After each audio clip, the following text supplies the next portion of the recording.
Financial డిస్ట్రిక్ట్లోని యాలీ 91 అని పబ్కి వాళ్ళు నా తాలూకా పబ్ లైసెన్స్ అమ్మమని చెప్పగా నేను మధ్యవర్తిగా అయిన దామోదరు, సుమంత్, సూరజు, వరుణ్ గారు వీళ్ళు నలుగురు కలిసి నా దగ్గర వచ్చి పబ్బు తీసుకుంటానని చెప్పి ఈ రోజు వరకు కూడా 10 రోజులు నేను వేరే ఊర్లో ఉంటే అక్కడి నుంచి రమ్మనని చెప్పి వచ్చిన తర్వాత నాకు ఇవ్వాల్సిన చెక్కులు సుమన్ దగ్గర పెట్టుకొని చెక్కులు ఇవ్వక అక్కడికి తిప్పడం ఏమిటి అని అడుగుతుంటే దానికి సమాధానం చెప్పకపోగా ఇన్నిసార్లు తిప్పడానికి గల కారణం ఏంటని అడిగితే ఎక్కువ మాట్లాడితే చంపేస్తానని బెదిరించాను.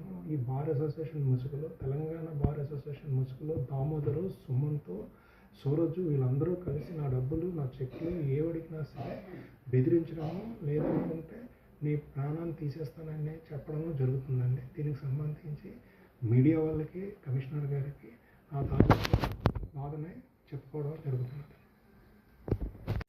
ఈ పబ్ లైసెన్స్ తాలూకా నా డబ్బులు దయచేసి ఇప్పించవలసిందిగా కోరుకుంటూ, నేనొక్కనే కాకుండా ఈ దామోదరు, సుమంత్ వీళ్ళు చాలామంది ఇలా తెలంగాణ బార్ అసోసియేషన్ ముసుగులో చాలామందికి ఇదే పని చేయడం అనేది కూడా అందరి తరఫున నేను కోరుకుంటుంది ఏంటంటే నా తాలూకా డబ్బులు నాకు ఎంత త్వరగా అయితే అంత త్వరగా ఇప్పించవలసిందిగా కోరుకుంటున్నాను సార్. నమస్తే.